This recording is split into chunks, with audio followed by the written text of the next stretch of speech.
Since Fang Chen had no use for it, she planned to obtain this spirit herb in exchange. But the white tiger guarded the mountain gate, denying everyone entry. Silver Moon Great Venerable, relying on his profound cultivation, actually attempted to force his way through the mountain gate, triggering the earth-shaking commotion that had just occurred. Silver Moon Great Venerable stood with hands clasped behind his back, his tone as indifferent as frost. Just leaving like that, where does that leave the face of my moon palace? He traveled all the way across the great province, yet Fang Chen closes his door and refuses guests. Does he think he is already a sage? True Word Venerable's face frosted over as she replied, each word enunciated clearly. My husband is in seclusion within his cave dwelling, preparing for battle. He cannot endure the slightest disturbance right now. Please forgive us, everyone. Moon Venerable could not help but size up True Word Venerable once more, inwardly marveling again. What a peerless, stunning beauty of a generation. Presumably, this must be True Word Venerable, the orphan left behind by Star Abyss Great Venerable. She sighed lightly and mediated. Silver Moon, Fang Chen is not deliberately avoiding us. He is about to face the young emperor in battle. His cultivation cannot afford a moment's delay. Since we cannot meet him this time, let it be. Do not force others into a difficult position. The corner of Silver Moon Great Venerable's mouth hooked up into an extremely disdainful arc. Face the young emperor, a mere Fang Chen, is he even worthy? He has absolutely no idea just how powerful the young emperor truly is. In my opinion, this is not preparing for battle at all. He is simply waiting to die. Those words instantly enraged everyone present. As the advocate of the great Tao of civilization, how could the white tiger tolerate someone so brazenly humiliating Fang Chen? It immediately let out a heaven-shaking roar and pounced fiercely. True Word Venerable's eyes turned icy in an instant. Without wasting half a word, she fiercely unfurled her own domain. Red Demon Great Venerable snorted heavily and bellowed in a deep voice, "What a rude junior!" His palm suddenly grabbed, and a majestic and overwhelming righteous energy of heaven and earth instantly gathered in his palm. With a teleporting shift, he charged, carrying the momentum of toppling mountains and overturning seas. Green Pearl also surged with terrifying demonic energy from her entire body, turning into an afterimage and charging out together. However, only a moment later, they heard the white tiger's mournful howl. Its massive body was sent flying backward through the air, crashing into half the mountain gate with a thunderous boom. True Word Venerable let out a muffled groan, clutching her shoulder. A wisp of bright red blood slowly trickled from the corner of her mouth. Red Demon Great Venerable was also blasted back repeatedly by that immense force, his aura slightly disordered. Silver Moon Great Venerable flicked his fingers, looking down upon everyone with a face full of mockery. Just because you have a few more at the deity transformation stage, you are qualified to challenge a Great Venerable. Red Demon Great Venerable, you were once a sage yourself. Do you not know why within the deity transformation stage, a separate level for Great Venerable is set apart? Red Demon Great Venerable stared at him coldly, but he already understood in his heart that with just these few of them, there was no way to stop Silver Moon Great Venerable. Being called a Great Venerable within the deity transformation stage is both a title of respect for those undergoing the 5 declines of heaven and man, and it also carries our layer of profound meaning, namely that a Great Venerable possesses limitless potential. Both are Great Venerables, but can one who has just stepped into the 5 declines of heaven and man be compared in combat power to those old monsters who have lingered within it or over 100, even 800 years? Whether divine abilities, treasures, domains, or life or death combat techniques, they differ as vastly as heaven and earth. It is no exaggeration to say that the power gap between Great Venerables is no smaller than the gap between the 5 declines and the 4 declines of heaven and man. And the most extraordinary existence in the Middle Earth Divine Province is that young emperor. He is also ranked as a Great Venerable, yet possesses the heaven-defying battle power to slay sages. As for the rest of the Great Venerables, those who can preserve their lives against a sage are already 1 in a million elites. Silver Moon Great Venerable was able to overpower the Great Venerables of various provinces in the ancient giant war, and was nominated 5th by some merit steal. This shows how extraordinary his strength is, far surpassing ordinary Great Venerables. Silver Moon Great Venerable placed both hands behind his back, looking down upon everyone with an overbearing posture. Whether we enter this Heavenly Secret Pavilion or not, it is not for you to decide. It is I, Silver Moon Great Venerable, who decides. Having said that, he turned his head and barked at Moon Venerable, "Let's go. Even in Fang Chen's territory, I will still bring you in." His initiative to accompany Moon Venerable here, asking for the spirit herb, was merely a pretext. The true purpose was to proclaim sovereignty. He must make Fang Chen clearly understand. Moon Venerable is a woman whom he, Silver Moon, has set his eyes on. Silver Moon Great Venerable lifted his foot and strode forward. One foot was about to cross the threshold of the Heavenly Secret Pavilion's gate. At the very moment he was about to step into the Heavenly Secret Pavilion, an astonishing sword light, imbued with an extremely potent evil aura, flashed from the deepest recesses of the pavilion and arrived instantly. Silver Moon Great Venerable's pupils abruptly constricted. He raised his finger with lightning speed and slashed before him. A round moonlight barrier, emanating a cold and clear radiance, materialized out of thin air before him. In the next instant, a sharp ripping sound, as if fabric were violently torn by a sharp blade, erupted. A pitch-black rift was forcibly slashed across the barrier. Strange and sinister black evil energy, like maggots in the bone, clung to the barrier and continued to madly corrode the round moon. Silver Moon Great Venerable's eyes showed surprise, and he exclaimed under his breath, "Such a wicked sword aura." He quickly flicked his finger, instantly dispersing the contaminated round moon, fearing that the evil energy might trace back along the moonlight into his own body. At the same time, a voice so cold it pierced the bone, like rolling muffled thunder, boomed from the depths of the Heavenly Secret Pavilion. "Those who trespass into the Heavenly Secret Pavilion shall die." In the next instant, the entire space trembled, and violent winds suddenly surged between heaven and earth. In front of True Word Venerable, a flash of light and shadow appeared, and out of thin air materialized a tall and mighty back figure within. Black hair flowing wildly, exuding a suffocatingly powerful presence. "Be careful, he is far more formidable than an average Great Venerable," True Word Venerable urgently warned. Green Pearl also flickered over as a streak of light, urgently saying, "Husband, you hold him off first, and I will suppress him." As she spoke, she flipped her hand and took out that world device of unparalleled might, the Book of Life and Death. Fang Chen, however, coldly gazed at Silver Moon Great Venerable opposite him and declared in an unquestionable tone, "All of you, stand down. Against him, I alone am sufficient."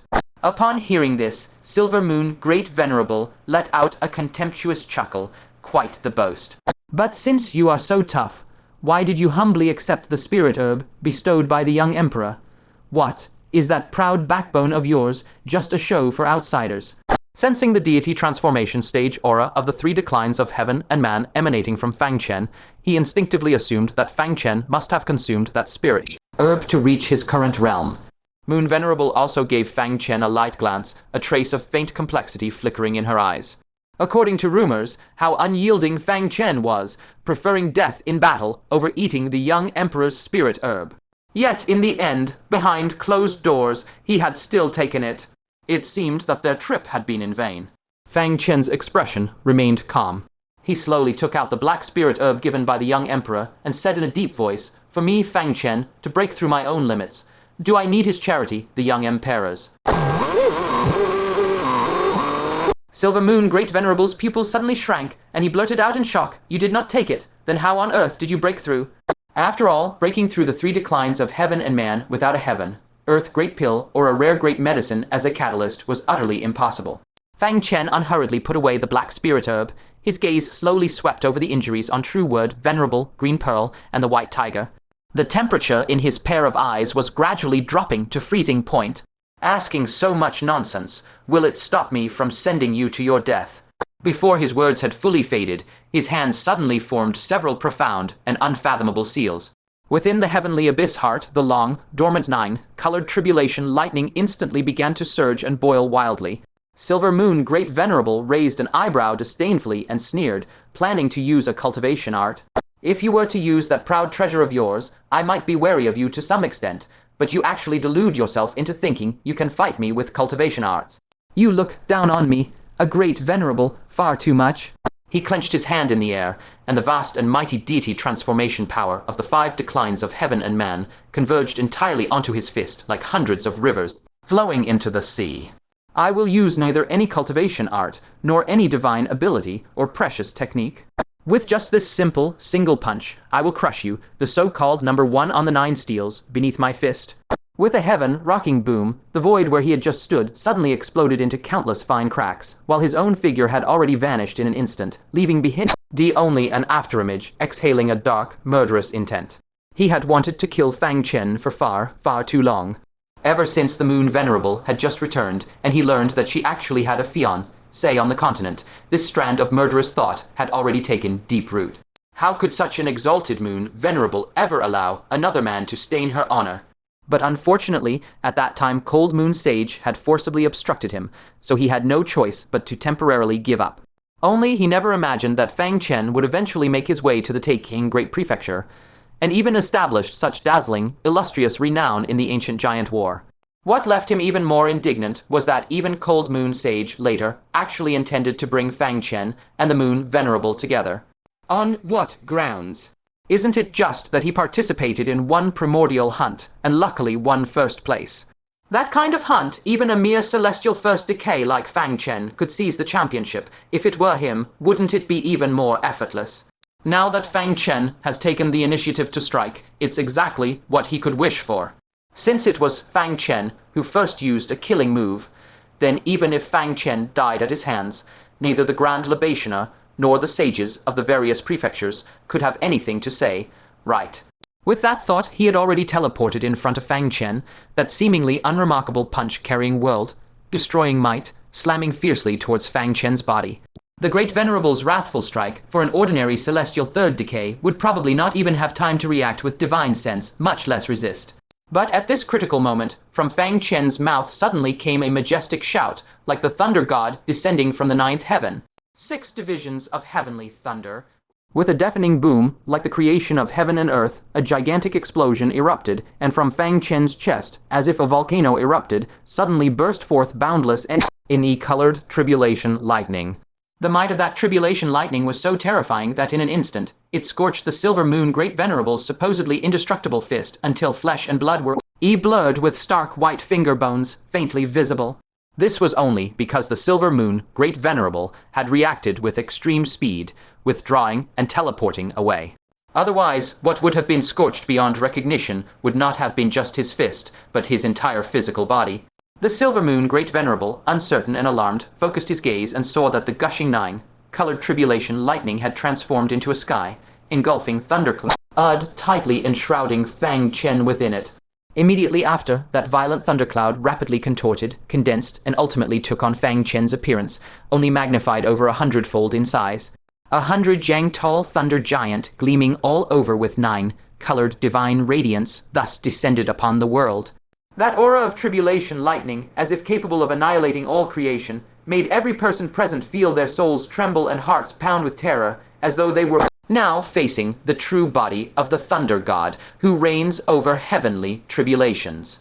And sensing the realm pressure radiating from Fang Chen at this moment, the silver Moon Great Venerable's pupils sharply contracted, and he couldn't help but sharply draw in a cold breath celestial, 5th decay. The Moon Venerable's exquisitely beautiful pupils also violently contracted, and in her heart surged stormy waves. What kind of heaven-defying divine ability had Fang Chen used? That allowed him to leap straight into the celestial 5th decay realm. Not far away, the Red Demon Great Venerable and others, upon seeing this, likewise showed expressions of shock and ecstasy. After only 6 days of cultivation, Fang Chen had undergone a complete rebirth. Fang Chen's expression was cold to the extreme. With a wave of his hand toward the void, a colossal 1,000, Jianglong 9-colored tribulation lightning sword was firmly grasped in his palm. Then, without mercy, he struck down at the silver Moon Great Venerable's head. The silver Moon Great Venerable let out a low roar to the heavens. You want to compete in divine abilities with me? Great Dark Moon. His palms formed seals at lightning speed. Then he fiercely clawed at the firmament. In an instant, the entire sky canopy violently shook as a black moon, boundless and vast, abruptly emerged above Fang Chen's head. Then, like a catastrophic collision of heaven and earth, it came crashing down with world-ending might. With a sharp squelch, the 1,000 Jiang Thunder Sword ruthlessly cleaved through that black moon. Countless black rays of light erupted crazily from the wound, transforming into a cataclysmic black light rain that spewed toward Fang Chen, blotting out the sky and covering the earth. Wherever the light passed, even space was silently sliced open, revealing countless pitch-black, terrifying fissures. This was unexpectedly a lethal divine ability that could not be defended against.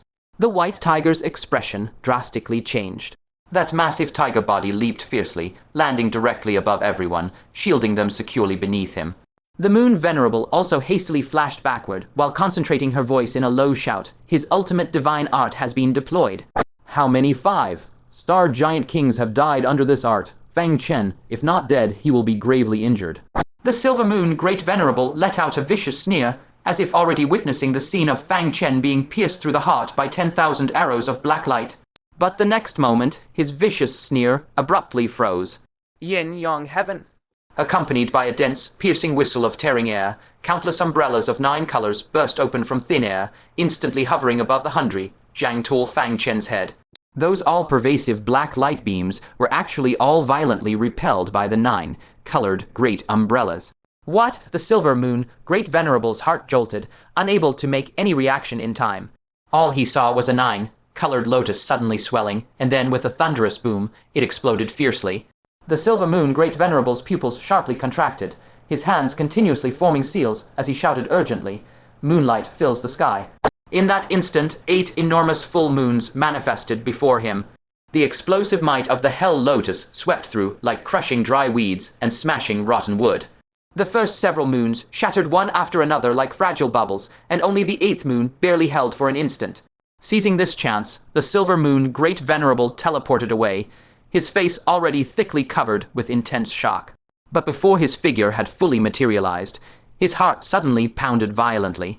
2 terrifying beams of 9 colored tribulation lightning had already shot out from the Hundred, Jiang Fang Chen's eyes. The Silver Moon Great Venerable, without time to employ any defensive art, was struck squarely on the spot. The 9 colored thunder beam instantly blasted his body into pieces, blood scattering across the sky. However, when the beams dispersed, from within the shattered body actually spread brilliant moonlight, forcibly fusing the body back together. The Silver Moon Great Venerable, who should have died from his body exploding, miraculously survived like this. But the price was extremely heavy. His face was deathly pale, gasping for breath, and his expression no longer held any trace of his initial mockery. All that remained was terror. He had almost died. "You're courting death," the Silver Moon Great Venerable raged, shame and fury intermingling. Today it was clearly he who had come knocking to stir up trouble, yet it ended with Fang Chen beating him back ruthlessly instead. The 5 flame imprints on the divine halo behind him suddenly blazed bright.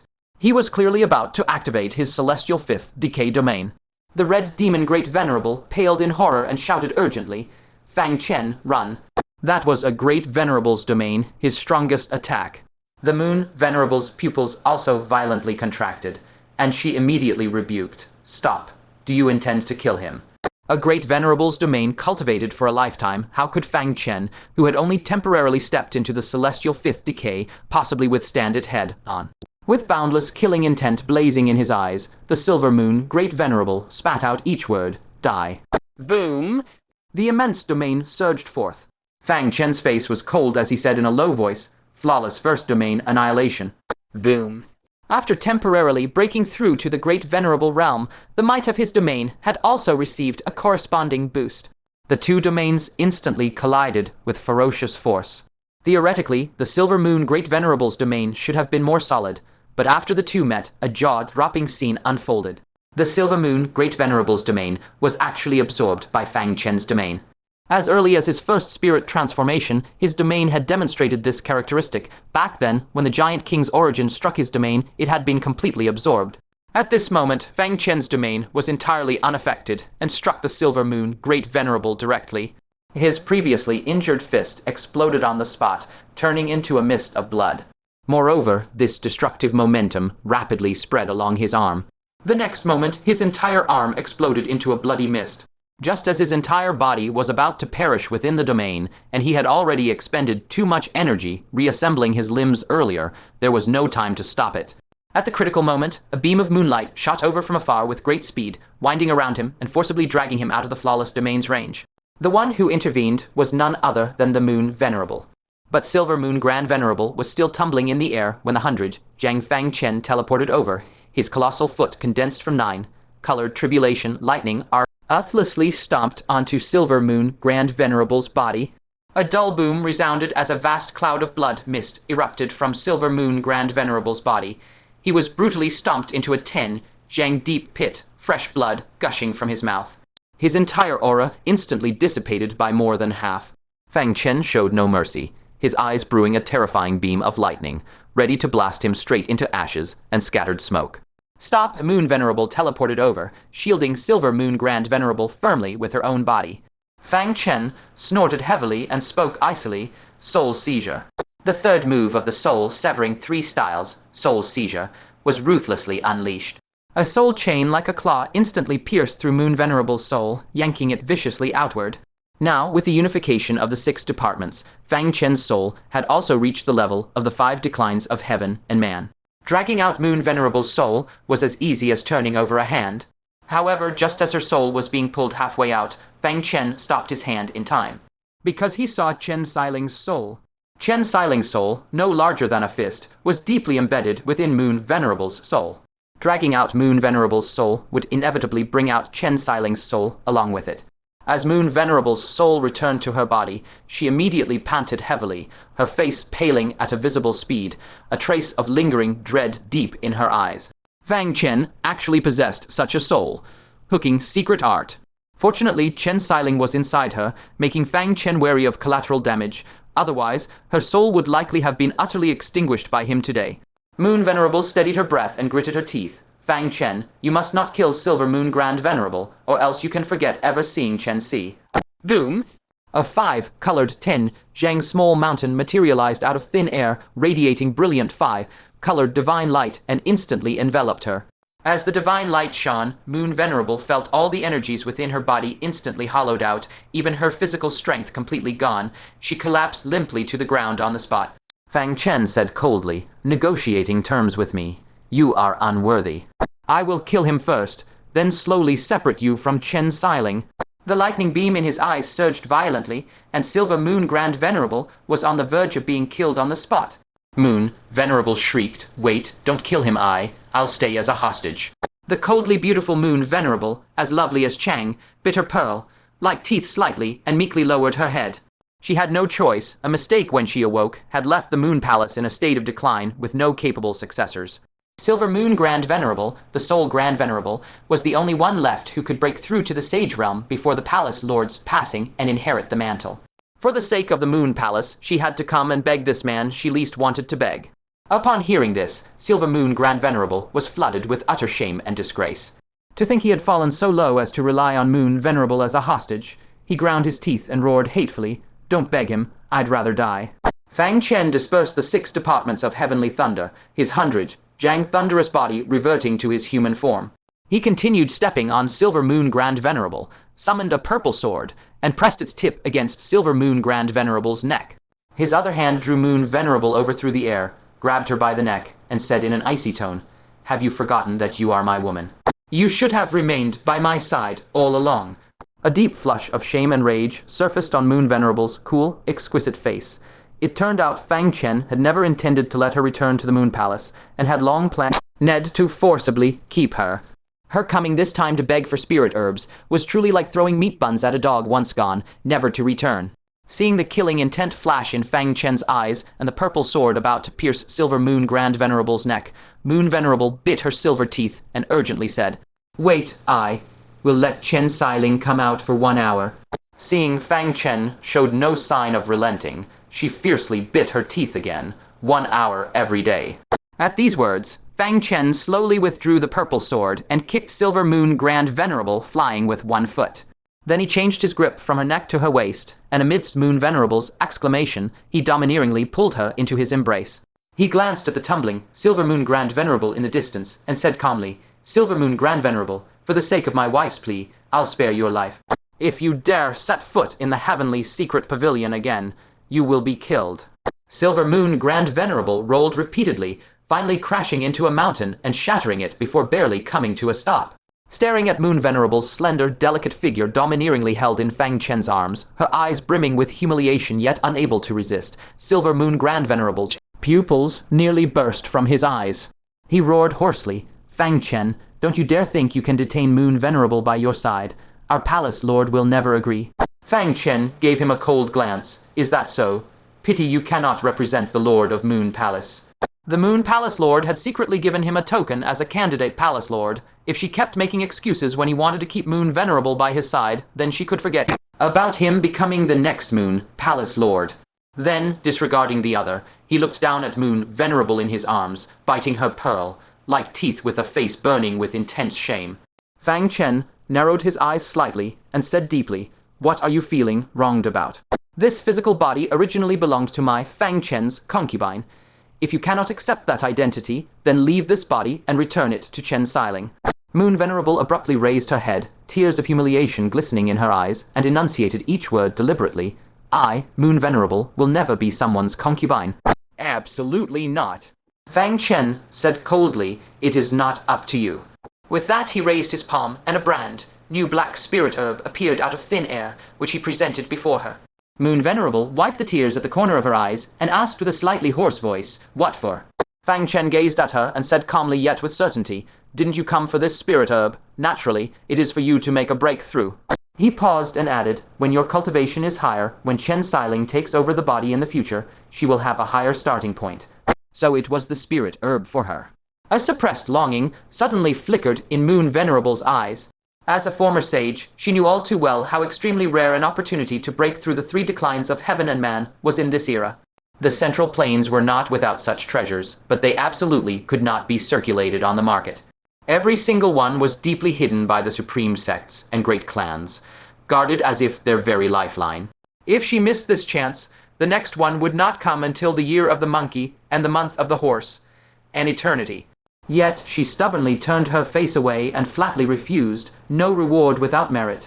This once, in a world opportunity, I cannot afford to accept.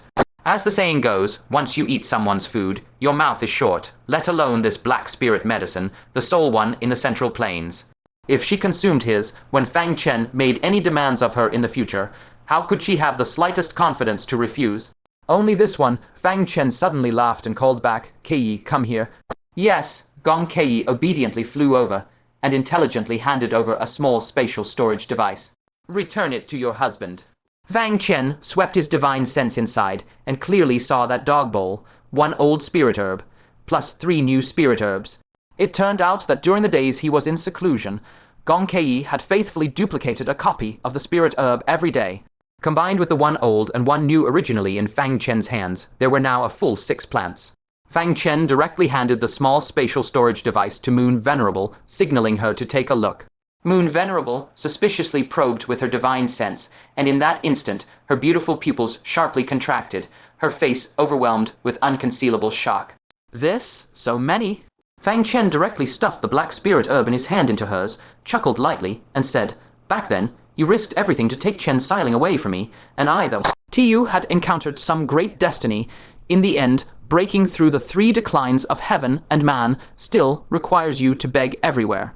I truly don't know what all your blind struggling was for." Moon Venerable bit her red lip tightly, her heart drowning in unbearable shame. The man she had once despised utterly and longed to flee, now she had to rely on him to break through her realm. This cycle of fate left her so ashamed she had nowhere to hide. Yet she still refused to submit. She lifted her face and retorted, "What about Liu Ruxu? What did you give her? Did she get deity transformation, cultivation?" "No," Fang Chen answered truthfully. "I gave her relatively little."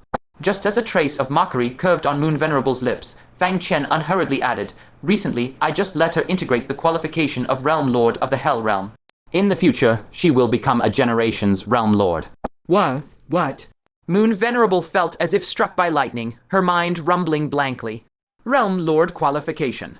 As a former sage, she naturally knew of the existence of the Realm Lord qualification. But wasn't that a supreme treasure that could only be fought over in world-level wars? How could Fang Chen, a mere spirit-severing cultivator from the Central Plains, obtain the Hell Realm Lord qualification for Liu Ruxu? Yet, looking at Fang Chen's gaze as calm as water, with her past understanding of him, she was absolutely certain that Fang Chen was not lying. She couldn't help but fall into a profound daze. That illegitimate girl from Lone Boat City, that girl whose spiritual root was so pitifully inferior, was now going to become the future Realm Lord of the Hell Realm. When she ascends to the exalted position of Realm Lord, I, her former close friend, would probably lose even the qualification to look up to her. In that instant, she deeply wavered over the resolute decisions she had made in the past. Just as Fang Chen said, what exactly had she been wasting her years on? Look at the women by Fang Chen's side now, which one of them hasn't seen their fortunes rise when he attained the Tao, with even his chickens and dogs ascending to heaven. Ever since the rumors of true words Venerable and Fang Chen began, her cultivation had been rising like a rising tide. From the heaven, man first decline, she consecutively broke through bottlenecks and stepped straight into the heaven, man third decline. That Asura girl, Lu Zhu, was merely a Wang, crown Asura king in the celestial realms images back then. Now, she is already a 3, crown king. To say she achieved this without Fang Chen's wholehearted support, she would never believe. And that fox concubine of the demon race was once firmly suppressed at the core formation 9. Layer perfection by the firmament demon emperor, with no hope of breaking through to nascent soul. Now, she too is at the spirit severing realm, just one realm below her, the Moon Venerable. And Gong Ke, Fang Chen actually refined a legendary minor heavenly pill to protect her pregnancy. How could the future benefits he gives her be few? The only one slightly behind is Liu Qingxian, but she possesses a set of mysterious swordsmanship passed down by a saint. With Fang Chen now having the great fortune to guide people through confusion and awaken to enlightenment, her future as a spirit severing venerable is already a foregone conclusion. Every woman who resolutely followed Fang Chen on his journey has lived well. Give them a little more time, and without a doubt, they will all surpass her, the Moon Venerable. If she hadn't left back then, what kind of scene would it be now? Perhaps she might very well have already reached the Great Venerable realm. Alas. Fang Chen took the opportunity to pull her slender waist closer, softening his voice. All right, obediently come back with me and break through to the heaven. Man third decline soon. Later I will find a way to help you recover to the sage realm. After this repeated deliberation, the humiliation in Moon Venerable's eyes gradually faded, and her intense rejection of Fang Chen's embrace had actually lessened. Forget it, I'll just treat it like a dog clinging to me. She hesitantly clenched the black spirit herb in her hand and murmured, I accept this spirit herb, but I will not take it for nothing. I will do my utmost for the Heavenly Mechanism Pavilion to repay its value. Once I have repaid it, I will still leave Heavenly Mechanism Pavilion. Fang Chen replied indifferently, as you wish. Let's go, we're going back. But Moon Venerable said, wait. She gracefully turned and walked to Silver Moon Great Venerable, took out a healing pill and tossed it to him, sighing lightly, go back and calm your mind, cultivate diligently. And don't be so impetuous and restless in the future. If Silver Moon Great Venerable hadn't acted recklessly and angered Fang Chen, how could she have been forcibly detained by Fang Chen? With that, she turned and left. Silver Moon Great Venerable abruptly reached out, hoarsely pleading, Moon Venerable, don't go. Come back to Moon Palace with me. Moon Venerable's steps paused only for a moment before she resolutely walked toward Fang Chen, not looking back.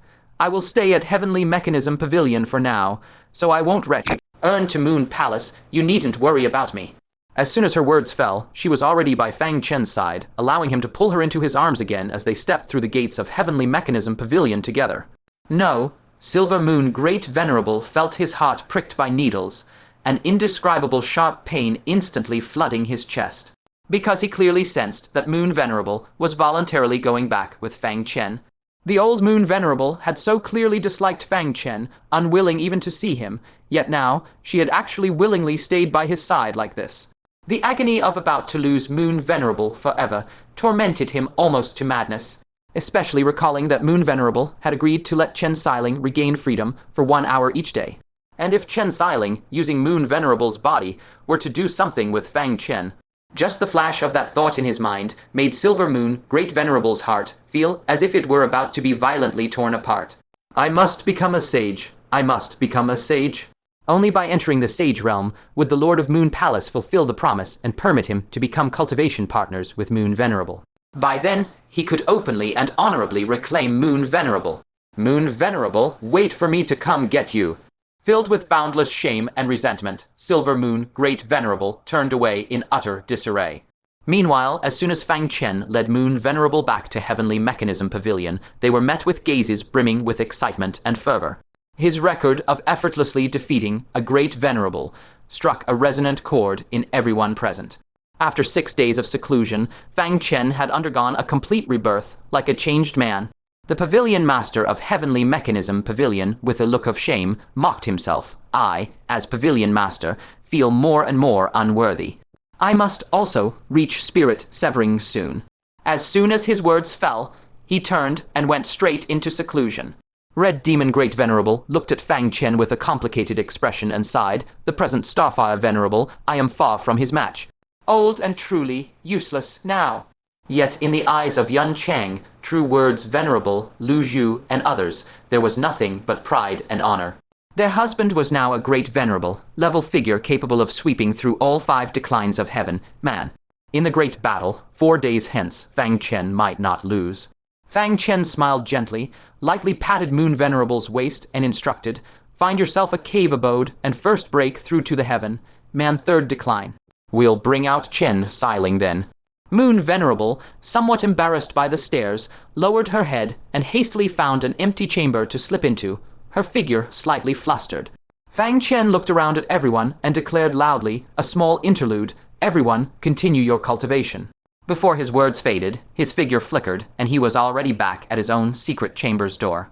Only 4 days remained. He still had one extremely important thing to do: refine the poison body. Now, with the cursed sun wheel, the merit steel, and the Saint Crystal exuvie, all these supreme treasures in hand, it was time to cultivate the forbidden poison body from the Poiso. N. Origin True Scripture. However, just as Fang Chen was about to push open the door, a graceful figure in an elegant blue dress hurriedly chased after him. Marshal, uncle, wait a moment. It was Zia Kayoj. She first glanced around warily, confirming that no one else was nearby, before carefully taking out a small jade box. Inside the jade box lay a small golden feather that could defy the heavens and save a life, emitting a soft and mysterious glow. Now Fang Chen knew its origin. This was a saint angel feather, a divine item from the holy body of an angel race, saint. But compared to the one Zia Kayoj had given him before, this one's radiance was clearly much dimmer. In the past, Zia Kayoj always saved the best for him, her martial uncle. Yet now, the golden feather she produced was clearly not as potent as before. This was enough to show that she had no more intact feathers left. This one was the best she had. Martial uncle, take this. In the decisive battle 4 days from now, you must survive, Zia Kayoj whispered, shoving it into Fang Chen's arms. She didn't give Fang Chen any chance to refuse and turned to run. But before she could take 2 steps, Fang Chen's figure teleported right behind her, a broad palm firmly pressing onto her shoulder.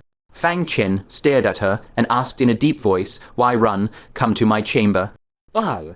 Zia Kayoj looked around, immediately feeling guilty, and said softly, Martial uncle, if you have something to say. Say it here. The chamber. Didn't everyone know that for these past few days, Gong Kei and Fairy Yun Chang had been accompanying Fang Chen inside that chamber? They were all women Fang Chen trusted the most. If she went in too, wouldn't people misunderstand? Ignoring her hesitation, Fang Chen simply lifted her like a chick and carried her straight back into the chamber. With a muffled bang, the heavy stone door of the chamber slammed shut.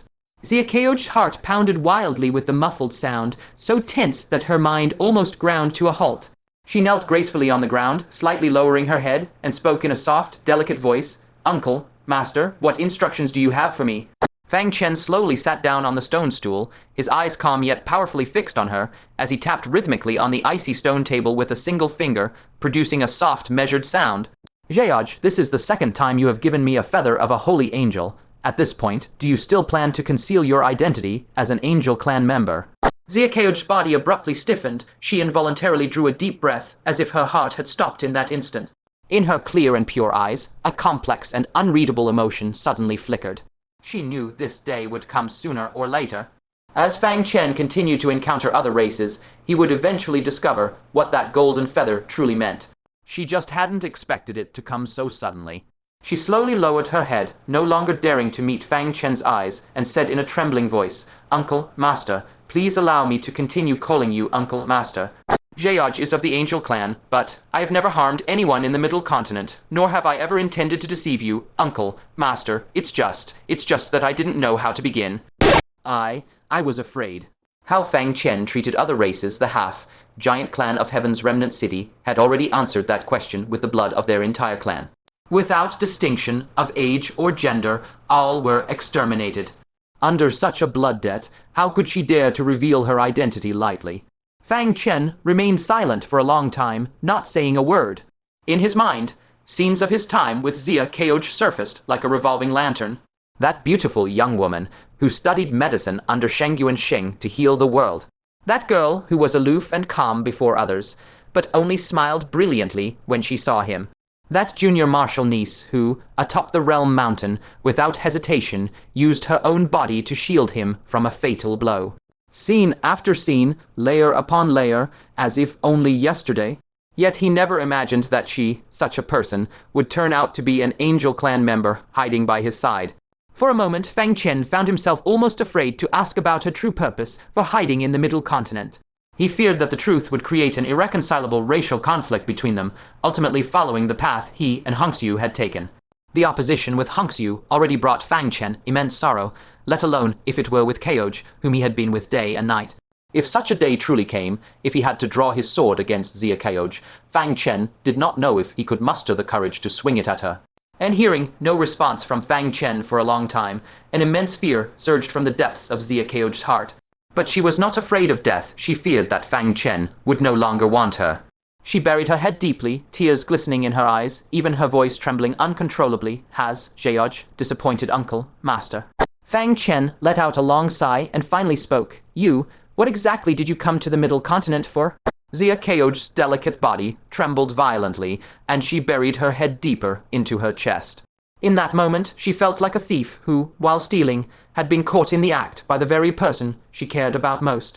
The shame of having her ugly side exposed and the filth deep within her heart revealed, that overwhelming sense of mortification instantly flooded her entire being. For the first time, that heart which had always been composed and unperturbed tasted bitterness, as if a wordless, indescribable bitterness filled her mouth. Speak, Fang Chen's tone suddenly grew heavy. Xia Keoj closed her eyes in anguish and whispered, I was sent to the Middle Continent to search for the ancient tree of Grand Void. Ancient tree of Grand Void. A flash of astonishment passed over Fang Chen's face, then quickly melted into relief. Finally, the corner of his mouth even hooked into a subtle, meaningful smile. What astonished him was that the ancient tree of Grand Void within his body had actually been coveted by the lofty Angel Clan. And what relieved him was that only such a divine tree would be worth the Angel Clan going to such lengths, sending their members to infiltrate the Middle Continent specifically to search for it. As for that smile, it was because he realized that Xia Keoj's purpose was not to harm the fundamental interests of the Middle Continent, and the two of them would never have to each the point of confrontation. At this thought, Fang Chen breathed a long sigh of relief in his heart. But Xia Keoj felt even more mortified. Lowering her head, she began to sob with tears. Uncle, master, I'm sorry. I'm not a good person. I came to the Middle Continent with an ulterior motive.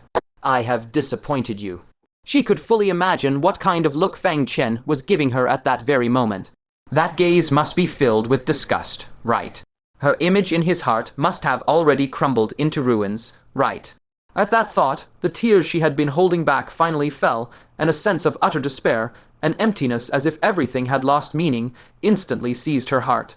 Witnessing this, Fang Chen had intended to lean forward and help her up, but in the end he held back. Because he had not finished his inquiries, there were still many things he was curious about. As he pondered, he flipped his hand and took out a stack of ancient tomes recording the languages of various races, then casually tossed them onto the stone ground in front of Xia Keoj. These were precisely the ancient texts of the various races that Xia Keoj had helped him obtain back at the Realm Mountain. They recorded the scripts of myriad races, and it was by relying on them that Fang Chen had been able to learn the demonic race's writing, which later proved immensely useful in his dealings with the demons.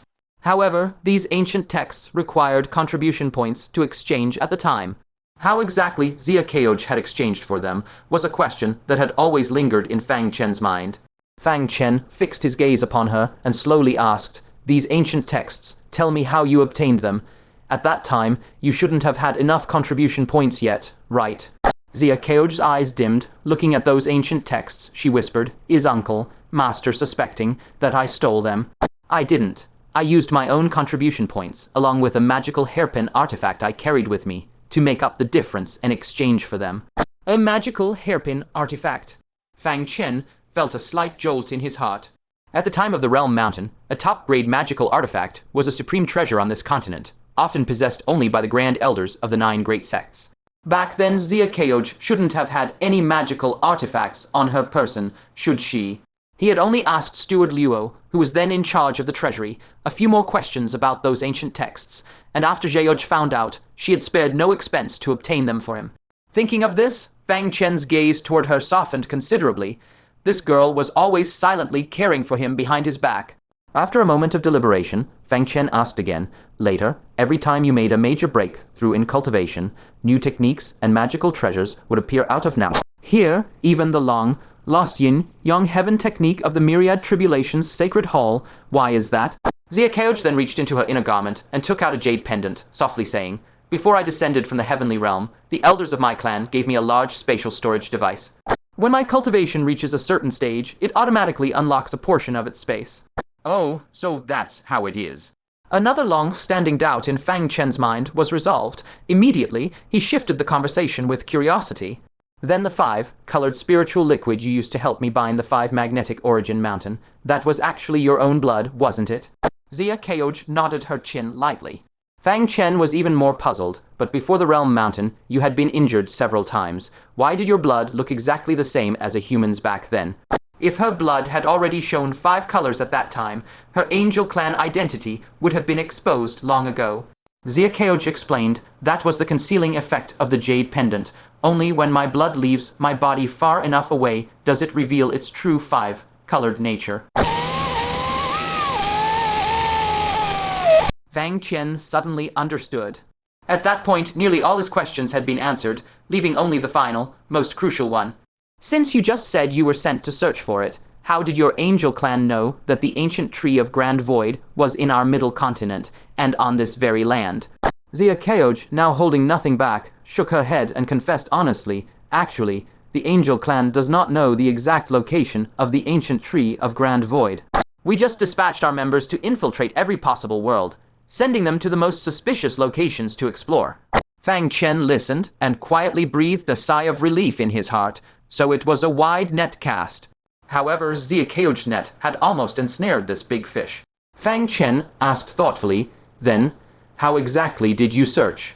Xia Keoj answered earnestly, it was actually quite simple. According to the prophecy from the divine capital, the Grand Void ancient tree only sprouted a little over a year ago. With its miraculous powers, the Grand Void ancient tree would soon grow into a towering giant, reaching the heavens and standing firm on the earth, making it impossible to miss. Moreover, the Middle Land continent is protected by the Rule Spirit Transformation Realm, forbidden entry. So the Angel Clan deemed it the most likely place for the Grand Void ancient tree to sprout and sent me to infiltrate it many years in advance. But after meticulous investigation for a long time, I found no trace of the Grand Void ancient tree. It probably isn't in the Middle Land. Hearing this, Fang Chen smiled. The Grand Void ancient tree had indeed grown, and it was truly on this continent, but it hadn't grown in the mortal realm. It had grown within his soul. This alone likely surpassed the expectations of all realms in the myriad heavens. After understanding everything, Fang Chen couldn't help but think of Yi Banxia, that Shura, who seemed to be an otherworldly visitor. Her situation was similar to Xia Keoj's. She was probably a seeker sent down by some world that had cast a wide net. As for Xia Keoj, Fang Chen naturally would not harm her. Such a wonderful martial niece, he cherished her so much he feared even holding her too tightly might hurt her. How could he bear to harm her in the slightest? But as for Yi Banxia, he needed to consider how to handle her properly. At that moment, Xia Keoj straightened her kneeling posture, her heart filled with despair, and said with self-mockery, Keoj is a liar, having deceived Martial Uncle so much. Martial Uncle cannot tolerate me any longer. For the sake of our brief bond as uncle and niece, Keoj wishes to beg one last favor. Fang Chen smiled faintly and uttered a single word, speak. Grief welled up in Xia Keoj's heart, tears streaming down her cheeks, her voice steeped in bitterness. Could you have someone else deal with me? Anyone in Middle Land can kill me. It doesn't matter only if Martial Uncle strikes. It will hurt me. Fang Chen's expression turned cold, and he flatly refused. No, I will do it personally. With that, he rose to his full height and walked to stand before Xia Keoj in a few strides. Xia Keoj trembled slightly, as if countless sharp blades were twisting in her heart, the pain so intense she could barely breathe. She murmured a call of Martial Uncle, slowly closed her eyes, pressed her palms together before her chest, and with tears pouring like rain said, Your disciple Xia Keoj willing. Glai submits to punishment. May Martial Uncle live the rest of his life in peace. Fang Chen nodded, his tone calm. Go in peace. Xia Keoj shivered slightly, a bone-chilling cold surging through her body. In the end, she was to die by the hand of the one she cared about most. An inexplicable sorrow made her body tremble uncontrollably, until a pair of strong arms wrapped around her from behind and lifted her steadily from the ground. Then, to her surprise, he carried her straight out of the secret chamber. Fang Chen released his arms, and Zia Keoj plopped down onto the ground. She blinked, her eyes still glistening with tears, her delicate face full of bewilderment. Go in peace meant go back to cultivate in peace. She whipped her head around, her voice brimming with disbelief. Martial uncle, you aren't killing me.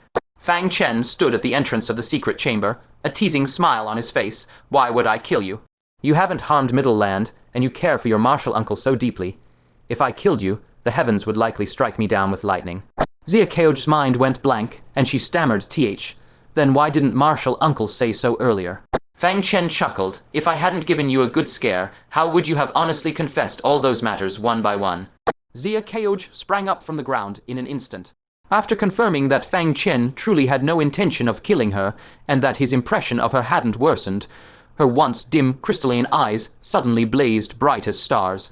The grey world instantly transformed back into a vibrant, colorful one. She felt as if she had soared up from a suffocating abyss, suddenly bursting into the light. An unprecedented lightness and joy overwhelmed her. Wonderful, this is wonderful. Even with her usual calm and composed demeanor, Zia Keoj couldn't help but spin around on the spot. Her blue long skirt fluttered in the wind, her black hair gently flowing. She seemed like a blue butterfly, dancing gracefully. Fang Chen smiled and said, all right, go back to cultivating. I need to enter closed door cultivation as well. Only then did Zia Keoj come back to her senses.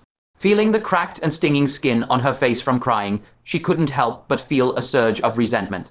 Her lips pouting slightly, she glared at Fang Chen indignantly. I was so scared I cried, yet martial uncle didn't feel sorry for me. He just stood there laughing at me.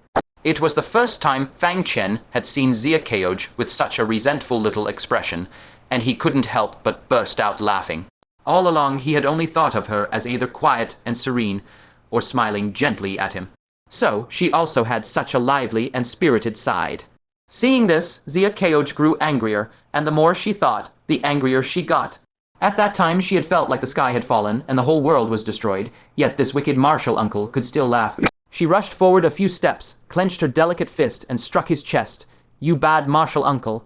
I don't want to talk to you ever again. I hate you the most. With the formidable body of the spirit transformation realm, how could Fang Chen be afraid of a little fist at the nascent soul stage?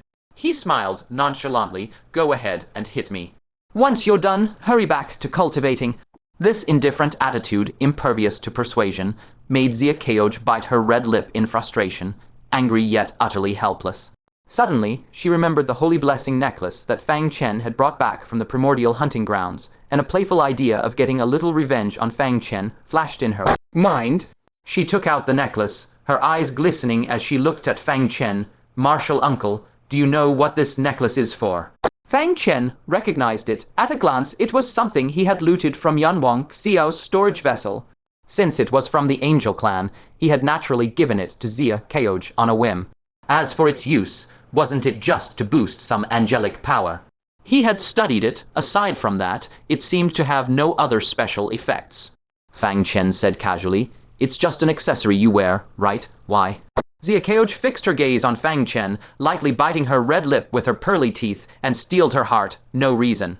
I want martial uncle to personally put it on me as compensation from you. Is that fine? What problem could there possibly be? Without another word, Fang Chen took the necklace and placed it around Zia Keoj's slender neck, fastened the silk cord, and casually complimented, there, it looks quite pretty on you. Zia Keoj, with her back to him, remained silent. Fang Chen found it odd, turned her around to look, and was instantly stunned. He saw Zia Keoj's face burning red, her crystalline eyes so shy they seemed about to brim over with tears, and her fingers tightly intertwined together. Her heart was pounding wildly, thumping nonstop, clearly indicating extreme nervousness. What's wrong with you? Fang Chen asked, completely puzzled. Zia Keoj's lips trembled, and she could barely speak coherently, and nothing. Keoj will take her leave now. But inwardly she thought, stupid martial uncle. One day when you find out that the holy blessing necklace is used for marriage proposals, we'll see if you don't wish you could crawl into a hole in the ground. HMPH, martial uncle proposing to martial niece. No matter how thick-skinned you are, you'll probably feel so ashamed you'll have no place to hide. That's what you get for bullying me, but this, it won't accidentally become real, will it? Fang Chen was speechless. Why did he feel that after interrogating Xia Keoj, he understood this girl even less? He shook his head, turned back into the secret chamber, but suddenly noticed that Xia Keoj's jade pendant had fallen to the ground. He hurriedly bent down to pick it up.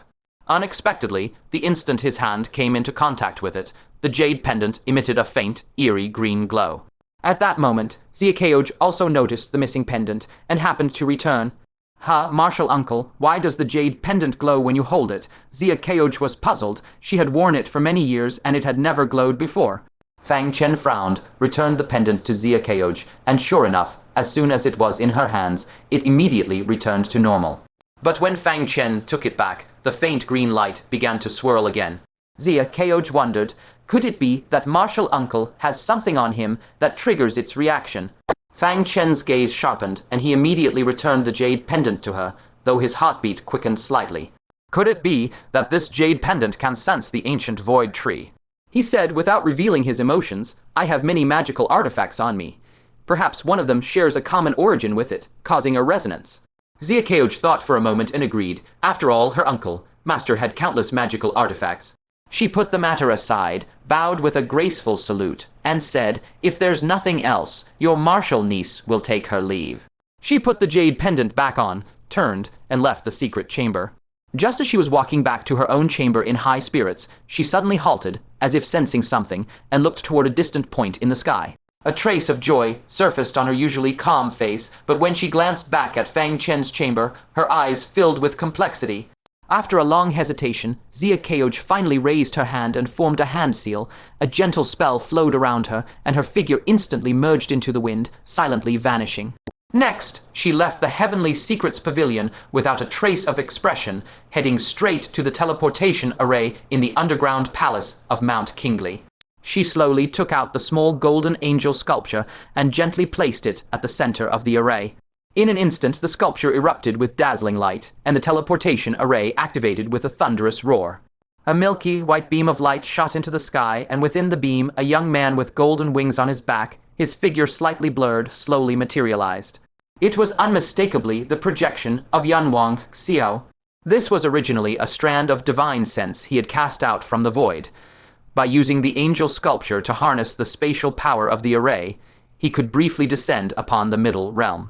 Keoj, my dear sister, Yanwang Xiao called out excitedly, his eyes brimming with the joy of reunion. He gazed infatuatedly at the girl before him, dressed in an elegant blue gown, with a face of pure, breathtaking beauty and a serene, ethereal charm, his eyes almost overflowing with admiration. Meeting again after so many years, the little girl from back then had blossomed into a graceful, peerless beauty, even more captivating than before, enough to make one fall for her at first sight. A flicker of joy passed deep within Xia Keoj's crystalline eyes. After many years, seeing a fellow clansman again, it would be a lie to say she wasn't happy. But when she thought of the possible purpose behind his visit, that sliver of joy vanished like a candle flame in the wind, extinguished in an instant. Her expression returned to its usual calm, devoid of joy or sorrow, like a still ancient well. Young Master Yun, what brings you here? Xia Keoj asked calmly. Yanwang Xiao was suddenly stunned. A huge sense of distance washed over him like ice, cold water pouring down, penetrating straight to his heart. Back in the heavenly realm, hadn't she always called him affectionately Brother Wang Xiao? Now meeting again, not only was there no trace of excitement, but her way of addressing him had become so distant. Could it be that now that she's grown up, she's shy in front of old friends? He quickly collected himself, gazing at Xia Keoj's increasingly enchanting and beautiful face, his heart thumping, and said with a soft smile, "It's been many years, Keoj my sister, you've become even more lovely." Xia Keoj merely looked at him calmly, not responding. If it were her uncle, Master, praising her like that, her heart would be filled with sweetness, but hearing it from someone else, she felt no ripple of emotion at all. Her indifferent reaction left Yanwang Xiao momentarily at a loss. Back then, they were childhood sweethearts who shared everything. How had they become so estranged? What exactly had Keoj experienced to change her attitude toward him so completely? He had no choice but to gather his spirits and get to business to break the awkwardness, asking, "Keoj, have you found the ancient void tree?" Only then did Xia Keoj part her lips slightly, shaking her head gently. No. Yan Wangxi was not surprised. He sighed deeply. The news from all realms and worlds is the same. Could that prophecy from the divine capital be true? Surely they aren't toying with us. The descent of the ancient void tree must be an earth-shattering phenomenon. It's impossible to hide it from everyone. It doesn't make sense that over a year has passed and we still can't find its traces, if only our heavenly realm's exquisite jade tree hadn't been stolen 10,000 years ago. If it were still here, it would surely sense the ancient void tree's aura. Zia Keoj furrowed her elegant brows slightly, repeating softly, exquisite jade tree. Seeing her finally show a hint of interest, Yan Wangxi felt secretly pleased and quickly explained with a smile. Yes, it was a divine tree of heavenly origin in the resting earth, guardian of the heavenly realm's royal court. Though it can't compare to a world tree like the ancient void tree, it had countless connections with them and could sense their location across realms. Unfortunately, it was stolen by a powerful enemy back then, and now only some fragments remain. After hearing this, Zia Keoj nodded lightly, thinking to herself, so that's how it is, the heavenly realm once had such a divine item too. Then, Yan Wangxiao's gaze shifted, and he added, by the way, when you descended to the lower realm, didn't the Eastern Sovereign Archangel bestow upon you a special spatial jade pendant? The Eastern Sovereign Archangel is a 9-winged archangel of the Northern Heavenly Realm, with cultivation comparable to the 9, Sun Giant Sovereign of Hell, and the 3 Calamity, wise sage of the human race. He is one of only 2 9-winged archangels in the Northern Heavenly Realm, ruling over the entire realm. Back then, it was he who personally selected dozens of angels and sent them to the myriad realms to spy for information on the ancient void tree. Zia Keoj subconsciously lowered her head to look at the jade pendant on her neck, then looked up in sudden realization. This jade pendant was refined from a fragment of the exquisite jade tree. Yan Wangxi nodded immediately. That's right. The Northern Heavenly Realm only crafted 9 of them, and the Eastern Sovereign Archangel bestowed one upon you, which shows how highly he values you. Zia Keoj frowned slightly, but inside her heart, monstrous waves surged suddenly. The exquisite jade tree can sense the ancient void tree, and just a moment ago, when her uncle, Master, merely touched this fragment, it emitted an unusual light. Didn't that mean her uncle, Master, he? Her pupils contracted sharply, and she couldn't help but cover her small mouth with her jade-like hand. A heaven-shaking thought exploded in her mind. The ancient void tree was actually inside her uncle, Master. No wonder it couldn't be found in all the myriad realms, so it didn't descend directly into the world as everyone thought, but parasitically took root inside her uncle, Master's body. Keoj, what's wrong? Seeing her suddenly lose composure, Yan Wangxi asked in surprise. Zia Keoj's mind was in turmoil. She quickly lowered her hand and forced herself to calm down, saying in, "Nothing. I just didn't expect that my jade pendant had such a great origin." Her heart trembled slightly. Someone who had never lied before had actually learned to cover up with a lie. Yan Wangxi didn't think much of it. He gazed at Zia Keoj's exquisite face again, his heart stirring more and more. He gently persuaded, since the ancient void tree can't be found, come back to the heavenly realm with me. All these years you've wandered alone in the middle realm. You've suffered. He had thought Zia Keoj would be overjoyed and eager to go home with him. Unexpectedly, Zia Keoj looked hesitant. After a long moment, she turned her head and gazed into the distance toward the Heavenly Secret Pavilion, then said softly but firmly, "I won't go back. I want to stay in the middle realm." What? Yan Wangxi was greatly shocked. How could a pure-blooded angel willingly hide her identity and stay long-term in a foreign land? Unless there was someone or something in the middle realm that she couldn't bear to leave. In an instant, the words Fang Chen's spirit pet had once said flashed through his mind. Zia Keoj is our young madam. And his heart leaped into his throat. Could all of that be true? His gaze suddenly sharpened, and he stared at her intensely, asking in a low voice, "Keoj, have you fallen for someone in the middle realm?" A trace of panic flickered across Zia Keoj's calm face. She quickly turned away and denied it flatly. "No, really, no." Yan Wangxi grew even more suspicious. Unwilling to let it go, he looked at her hair and pressed, "That hairpin I gave you before you descended. Do you still have it?" Zia Keoj's heart panicked. That wooden hairpin had long been exchanged for merit points to buy demonic beast ancient texts for her uncle, Master. She averted her face, her expression extremely unnatural, and said quietly, "I sold it." Yan Wangxi was silent for a long time, not saying a word.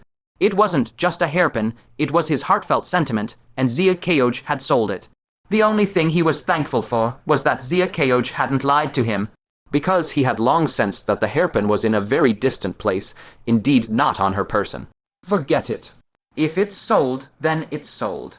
As long as she didn't give that sentiment to another man, it was fine. Thinking this, the expression on Yan Wang Xiao's face immediately relaxed a lot. He then remembered what that rebellious little spirit beast had said and asked again, "I heard you married someone in the Middle Realm. That isn't true, is it?" Why? Zia Keoj's eyes widened abruptly, and she said urgently, "Who is spouting nonsense? How could I possibly marry someone?" She groaned inwardly. If Marshal Uncle hears this, that would be a disaster. What would he think of me? How despicable, who is spreading rumors about me? Watching Zia Keoj's unusually agitated expression, Yan Wang Xiao couldn't help but be taken aback. Even in the past, Zia Keoj rarely had such a strong reaction. But upon hearing her confirmed answer, the anxious heart hanging in his throat finally rested. How could his woman be stolen by a lowly peasant from the Central Plains? He was laughing to himself when he suddenly spotted a corner of a necklace peeking out from Zia Keoj's neck. And that necklace, he recognized it. That was the sacred blessing necklace used by the Angel clan for marriage proposals. Zia Keoj, wearing it around her neck, meant that she had already accepted the proposal. Yan Wang Xiao's smile froze instantly. He raised a trembling finger at her neck, his throat strangled by an invisible force, and forced out a rasping voice. "What is that? Don't tell me it's the sacred blessing necklace."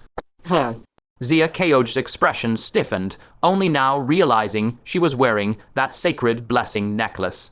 She said hastily, "No, let me explain. I didn't accept the proposal. I was with Marshal Uncle." "It's no use. It's impossible to explain clearly now." She had voluntarily asked Marshal Uncle to put this necklace on her. Moreover, she saw no need to explain. In the past years, she had only regarded Yan Wang Xiao as a kind older brother. As she grew older, she gradually understood the distinction between men and women, and could no longer see him as just an older brother. At most, he could only be considered a childhood playmate.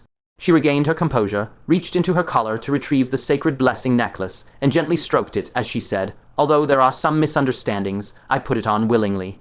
A sweet smile involuntarily appeared at the corner of her lips. She was waiting for the day Marshal Uncle would learn the true meaning of this sacred blessing necklace. She really wanted to see what kind of expression Marshal Uncle would have then. Yan Wang Xiao saw the sweet smile on her lips, and his body began to tremble violently. The already blurry projection began to shake violently, and his voice turned extremely dark. "The one who put the necklace on you, is his name Fang Chen?" Zia Keoj looked at Yan Wang Xiao in confusion, then down at the sacred blessing necklace, and suddenly understood. She asked, was this necklace originally young Master Yun's? Yan Wang Xiao gritted his teeth and said hatefully, "Fang Chen snatched it from me. This necklace, I specially begged the Archangel for it to welcome you back, but it was snatched by Fang Chen and placed around your neck." What? Zia Keoj, who had been stroking the sacred blessing necklace, suddenly felt as if the necklace were a scalding iron. She yanked it off and hurled it back at the projection. "I don't want it anymore. Leave it for some other girl." She furrowed her brows. If she had known this was Yan Wang Xiao's necklace, she wouldn't have touched it even once. Yan Wang Xiao felt a sharp pang in his heart. What Fang Chen gave her, she not only wore willingly, but also treasured like a precious gem. But what he gave her, she threw away as if it were a venomous serpent. The stark contrast pierced Yan Wang Xiao's heart like needles. It seems what that little spirit beast said might not be false. Even if Zia Keoj isn't the young mistress now, she is certainly on the path to becoming one. "Keoj, come back to the heavenly realm with me right away. I won't allow you to stay in the Central Plains any longer." Yan Wang Xiao was completely desperate. He absolutely could not let Zia Keoj remain in the Central Plains. Otherwise, he would truly lose her forever. Zia Keoj slowly stepped back, shaking her head.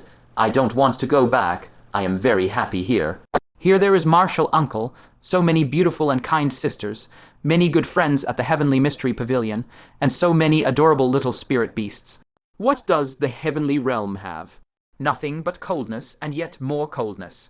Keoj, come with me." Yan Wang Xiao suddenly stretched out his hand, shouting angrily.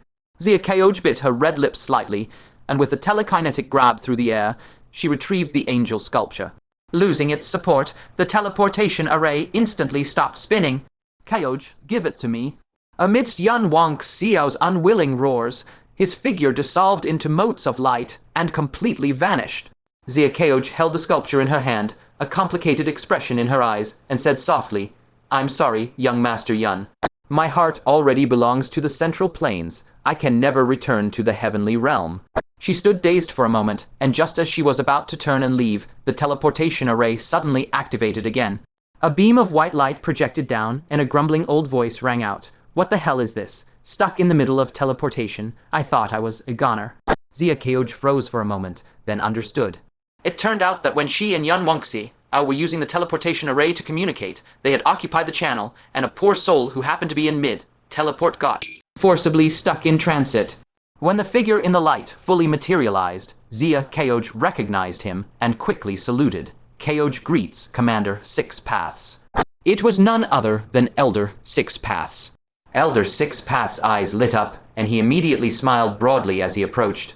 "Little girl, it's you. Has your martial uncle come out of seclusion yet?"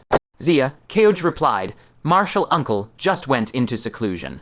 Elder Six Paths' face immediately filled with regret, and he slapped his thigh. "Ah, what a pity. I was going to tell him the good news about my daughter. About Bai Xin." Xia Keoj nodded faintly, "Then come back next time." Elder Six Paths slapped his thigh again. "Ah, why don't you ask me what Commander Bai's good news is? Though, such a secret, how could I casually reveal it?"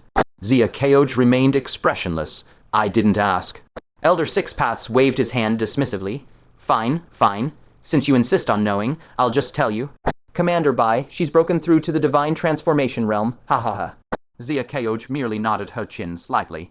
Elder Six Paths immediately widened his eyes. "What, you also want to know how she broke through?" Xia Keoj said helplessly, "I didn't say anything." Elder Six Paths, however, looked smug. "Since you're so curious, I'll reluctantly tell you. Let's head back to the Heavenly Mystery Pavilion. I'll tell you on the way." Heavenly Mystery Pavilion.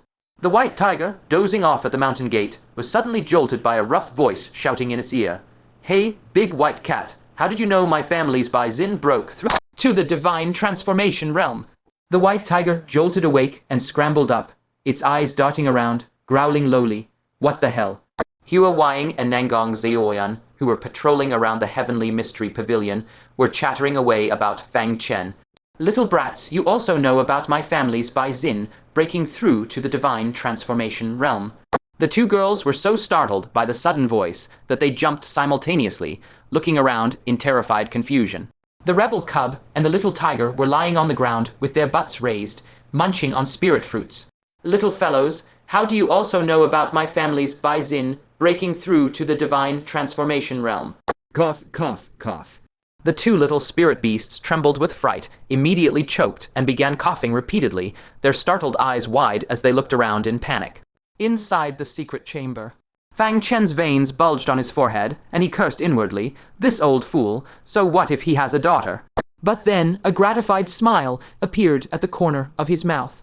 In his mind, he couldn't help recalling that beautiful figure in white soft armor, her hair neatly coiled behind her, hand resting on the sword hilt, heroic and dashing, yet expressionless. "Congratulations, old friend. You've also reached the divine transformation realm." Fang Chen was not at all surprised that Bai Xin could achieve the Tao of divine transformation. Back when he was still struggling to find his own Tao, Bai Xin had already clearly seen hers. That was justice. The Tao in her heart was extremely pure. Her whole life was devoted to justice. Therefore, achieving divine transformation was as natural as water flowing into a canal, without any confusion. "Everyone is catching up. I can't slack off either," Fang Chen murmured softly, first carefully checking his heavenly abyss heart. Previously, when he fought the Silver Moon Great Venerable, he had used the 9-colored tribulation lightning within it. He had thought it would be nearly exhausted, but unexpectedly, there was still a full half left. In the past, when he had the 6 departments unification, he could only last 5 seconds as a true man. Yet this battle took him no less than 30 breaths, and the 9-colored calamity thunder had only been half consumed. This showed that the 9-colored calamity thunder was far more durable than ordinary lightning. Once exhausted, he would need to find a way to obtain more 9-colored calamity thunder. After adjusting his condition, Fang Chen willed and took out the cursed sun wheel, the merit steel, and the saint crystal mold. Except for the last item, the former two emanated a soul-stifling pressure. Fang Chen couldn't help muttering, "These 3 items before me. Even a Sage Realm cultivator would have to go to great lengths to gather them all. I'm probably the first deity transformation cultivator who dares to attempt cultivating a poison body." He took out a pitch-black tome, which was precisely the asterisk true scripture of poison origin asterisk. Following the manual's instructions, he laid out the various rare materials he had long prepared one by one before him. The vast majority of them were actually highly toxic materials with fierce venom. Fortunately, he had ruthlessly extorted Zhang Yishan earlier, which barely allowed him to scrape together this deadly recipe. With everything ready, Fang Chen began the refinement. In his heart, he secretly resolved he must successfully refine this poison body before the decisive battle. Now, on this day, the Moon Palace presented a completely different scene. Silver Moon Grand Exalt knelt stiffly on the cold ground, fists clenched, his face full of unwillingness as he growled, "Palace Lord, you cannot allow Moon Exalt to stay by Fang Chen's side." It turned out he had run back to the Moon Palace without permission, pleading with the Palace Lord to personally go to the Heavenly Secret Pavilion to snatch Moon Exalt back. But who would have thought that the Palace Lord would be so utterly unperturbed? The Palace Lord unhurriedly lifted her teacup and calmly countered, "Isn't this excellent? Moon Exalt following Fang Chen can break through the 3 decays of heaven, man, and perhaps return to the Sage Realm in the future. When that time comes, if you also break through to the Sage Realm, you can naturally become Tao companions. Fang Chen is helping you raise a wife. What's wrong with that?" Silver Moon Grand Exalt was so anxious his voice cracked. Then, what if he does something to Moon Exalt?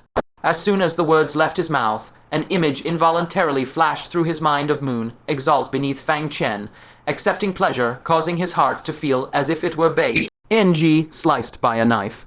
The Palace Lord set down her teacup heavily on the table and scolded in a flat tone, "You're a man, be magnanimous. If it's done, it's done. Will Moon Exalt lose a piece of flesh? Calmly prepare for the expedition to the Heavenly Realm. This is your only chance to enter the Sage Realm. When you succeed, and Moon Exalt also recovers to the Sage Realm, I will take charge and let you properly become Tao companions." Yet in her heart, she silently added a thought. "If by that time I am still the master of this Moon Palace." Silver Moon Grand Exalt clenched his teeth so tightly his gums nearly bled. But he was helpless. That place, the Heavenly Secret Pavilion, he no longer dared set foot there. He could only pray silently in his heart, praying that Moon Exalt would hold the bottom line and not completely fall into Fang Chen's hands. Suddenly, the entire Moon Palace, suspended in midair, shook violently without any warning. In the void, a sky obscuring giant palm woven from thunder crossed thousands of miles and slammed heavily onto the Moon Palace. The protective grand array erupted with fierce roars, flickering unstably under the crushing pressure of the thunder giant palm on the verge of total annihilation. The Palace Lord's expression changed drastically. Her form flickered and shot out of the palace, raising her hand to clash directly with that thunder palm. Powerful force of laws erupted, forcibly blasting a hole through the thunder palm. But the Palace Lord herself was also struck by the residual palm force and knocked back into the Moon Palace. The residual thunder palm crushed the array, reducing the pavilions and halls within the palace to rubble.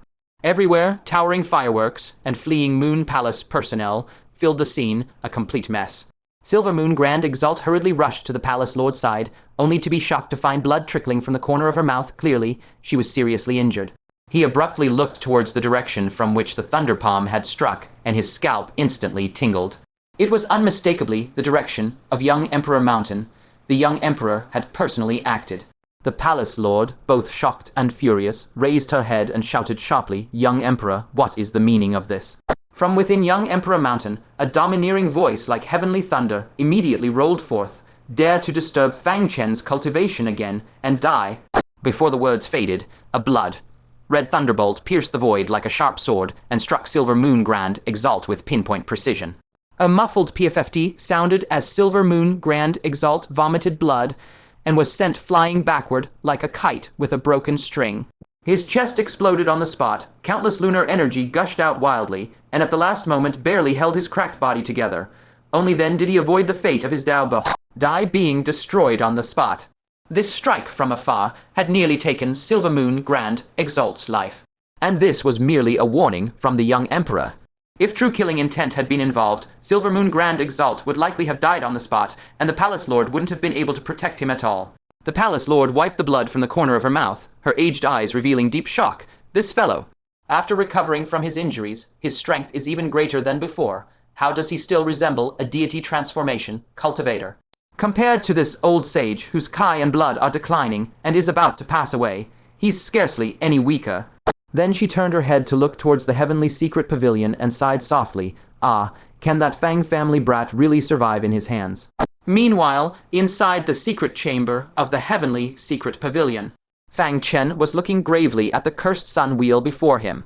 This was the core reliance for refining the poison body. The ancient giant race possessed a heaven-defying innate ability unmatched by other races, rebirth from a single drop of blood. The giant kings encountered previously had already demonstrated the terror of this ability. With just a source star, a wisp of remnant soul, and a drop of one's own essence blood, one could regenerate a physical body on the spot. Only that its cultivation and strength would be far weaker than the original body. Refining the poison body was precisely to utilize this point to create an entirely new physical body out of thin air. However, the asterisk true scripture of poison origin asterisk disdained ordinary giant king source stars. It specifically selected the cursed sun wheel of a giant emperor. But this cursed sun wheel contained an immensely vast curse power, which had to be suppressed first. At this moment, the role of the merit steel became prominent. Fang Chen opened the jade box, and the cursed sun wheel immediately poured out terrifying curse power. But before that power could fully burst out, the merit steel beside it released blazing, scorching merit force, forcibly suppressing the curse power back into the sun wheel. Only thus did Fang Chen gain the possibility to carry out rebirth from a drop of blood. He took a deep breath and first took out a drop of his essence blood. Then, enduring the pain, he severed a wisp of soul from his divine soul. Finally, he sent both into the cursed sun wheel. The cursed sun wheel swallowed them both at once like a long whale, sucking in water. Immediately after, a mass of flesh and blood erupted from the sun wheel with a boom, expanding like a swelling foam. Almost within a few breaths, that mass of flesh and blood formed an immensely huge, grotesque mountain of flesh, stuffing the secret chamber completely full. Rebirth from a drop of blood successful. But what was reborn was ultimately the body of an ancient giant. Therefore, it was necessary to use the third key treasure, the Saint Crystal Mold. This was a sacred item that could reverse the body of an ancient giant back to its original form. Fang Chen flicked his finger, and the Saint Crystal Mold shot forth like a sharp arrow, piercing straight through the mountain of flesh and embedding deeply into its innermost part. A muffled rumbling, like mountains collapsing, was heard as the flesh mountain that nearly burst the chamber abruptly collapsed, leaving behind only a giant, wrinkled ancient giant skin. And within the wrapping of that giant skin, a naked male body lay conspicuously.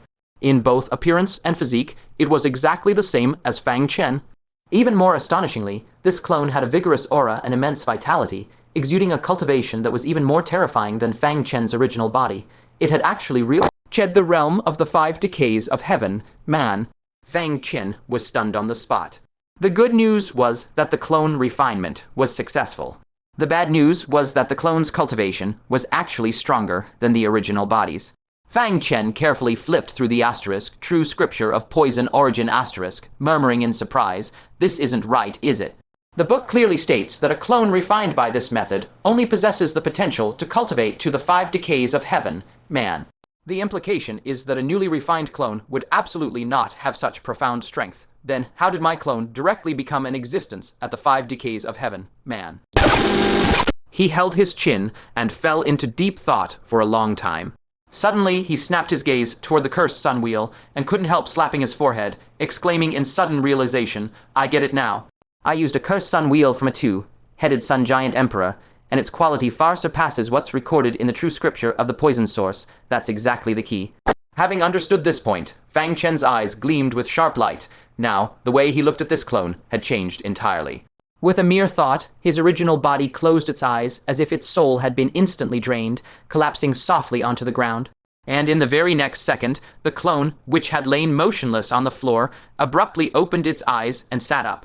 He flexed his fists, savoring the tyrannical physique of the heavenly man, 5 decays level within, and exclaimed with boundless delight, "Just as I thought. Once the clone is complete, my original soul can freely enter it and control the clone in battle. This method completely bypasses the ordinary restrictions of body possession." The creator of the true scripture of the poison source was truly an audaciously brilliant genius. While marveling, Fang Chen silently circulated his cultivation and meticulously inspected.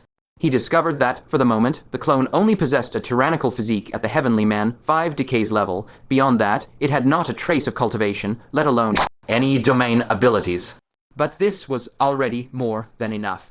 Because rebirthing the clone was merely the first step, the next and most crucial stage was to thoroughly temper it into a true poison body. Fang Chen again willed his thought, and the clone instantly collapsed, while the original body abruptly opened its eyes.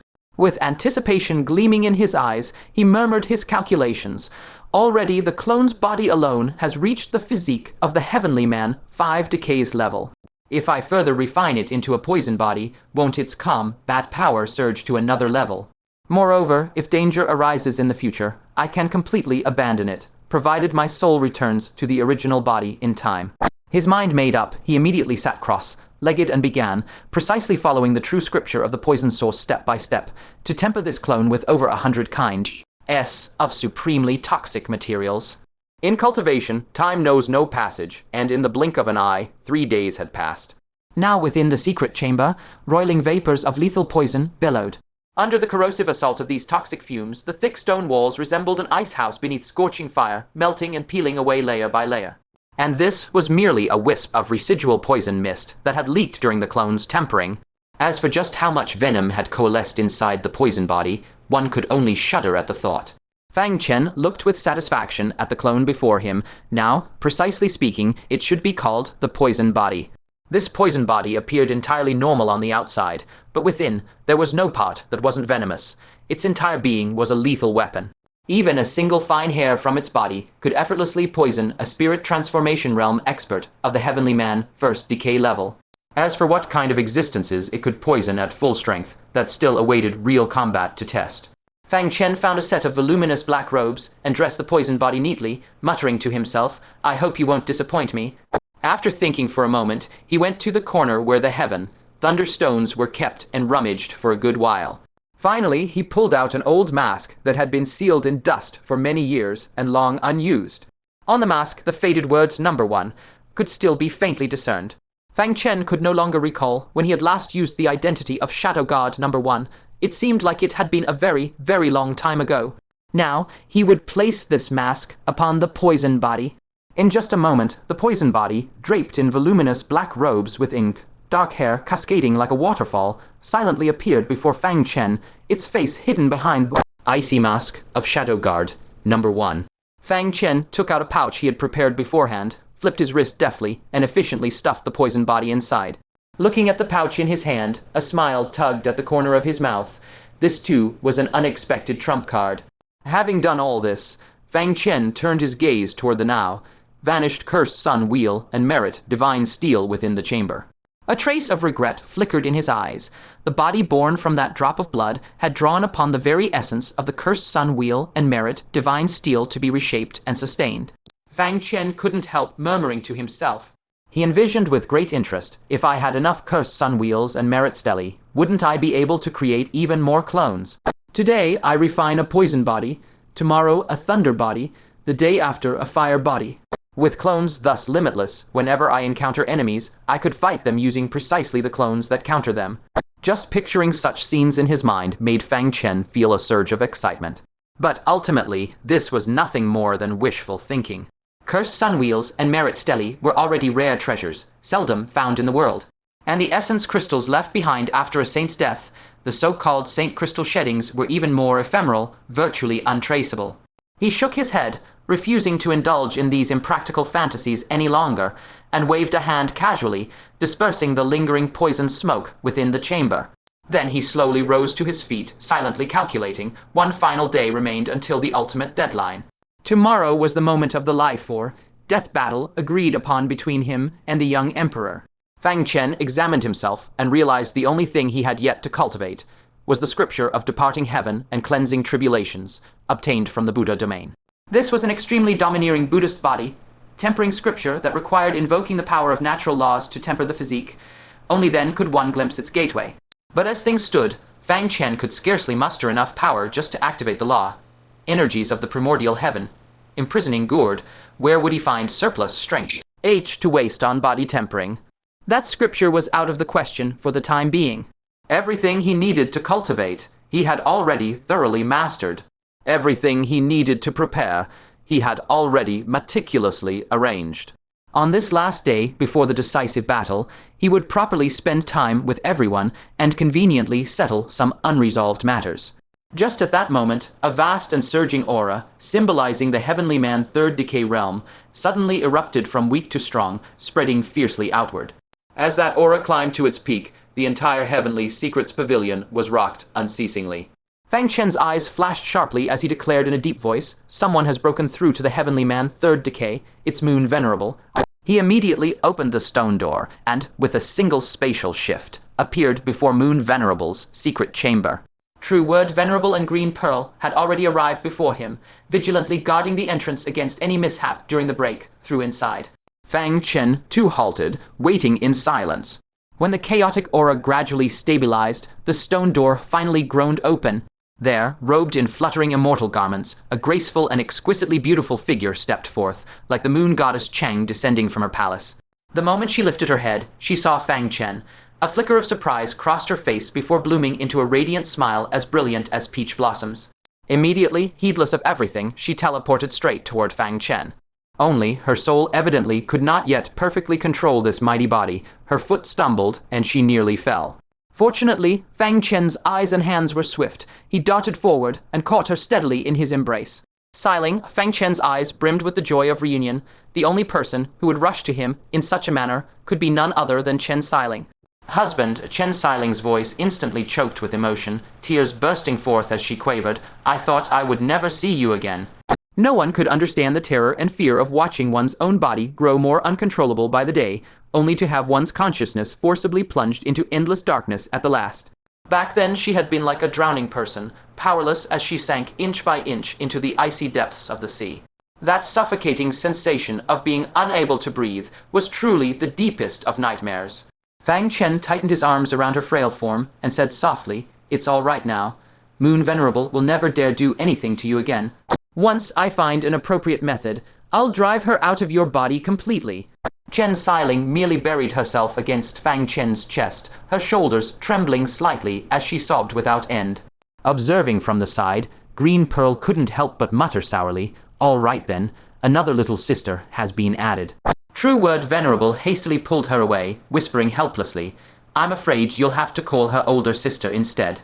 She was husband's concubine back on the continent, his second woman, in fact. Come along. Green Pearl, still reluctant, pouted her lips as she was led away and complained softly, "But ever since we returned from the Hell Realm, husband hasn't spent any time with me. After his decisive battle with that young emperor, he'd better compensate me thoroughly. Otherwise, I'll just secretly open the Book of Life and Death and write in it that he'll be impotent for life, HMPH. As those around them discreetly slipped away, only Fang Chen and Chen Siling remained in the scene. Fang Chen held Chen Siling, gently soothing her back, and said remorsefully, "I came too late." Since parting at the old Heavenly Secret Pavilion, the two had not seen each other again until now, when Fang Chen finally possessed enough strength to forcibly keep the moon sovereign by his side and compel her to release Chen Siling's soul. Sensing the self-reproach in Fang Chen's words, Chen Siling cupped his face and shook her head firmly. She gently comforted him, "Husband, you must not blame yourself. Had you not sent someone to deliver the heavenly jade tome, which greatly enhanced my soul power, my soul would have been completely absorbed by the moon sovereign long ago." Fang Chen had given her the heavenly jade tome twice in total.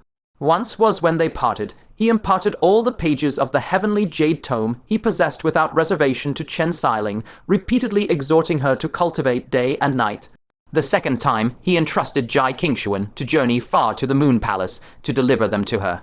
Chen Siling continued, "I can only blame my own uselessness. Even with all your help, husband, I still couldn't defeat the Moon Sovereign and was gradually controlled by her." Hearing this, Fang Chen felt a pang in his heart. He could fully imagine Chen Siling's helplessness and despair at that time. There was not a single ally by her side. All who came and went were the Moon Sovereign's former disciples. They stood by idly, even coldly watching as Chen Siling's consciousness was suppressed bit by bit, ultimately sinking completely into darkness. Chen Siling wanted to cry for help, but looking around, there was not a single person who could come to her aid. Fang Chen dared not imagine how, with sheer willpower, she had managed to hold on in that suffocating darkness until now. He hugged Chen Siling tightly, as if to meld her entirely into his own body, never to be parted again. In his mind arose the image of that noble young lady from an alchemy clan, how she had unhesitatingly accompanied him onto the vast stage of the Central Plains. Yet the companionship he had given her was far less than what Liu Ruxu had received. Fang Chen solemnly promised, sighing, "Endure a little longer. I will certainly find a way to restore the sage realm of this body, and your soul power I will raise to the corresponding level at any cost. In the future, I will let you directly take over this body that possesses sage realm cultivation." Perhaps out of the guilt in his heart, Fang Chen made this promise.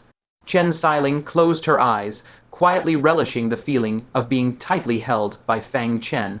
She felt her soul had never been so at ease. It was as if she had finally struggled out of the drowning abyss and stepped onto solid, safe shore. Even if she were to fall into darkness again, she would no longer feel afraid. She murmured softly, "It is enough to see you often. As for cultivation and such, don't push yourself too hard. I don't really care much about it." "Oh, and husband." Chen Xiling seemed to suddenly remember something, looking up.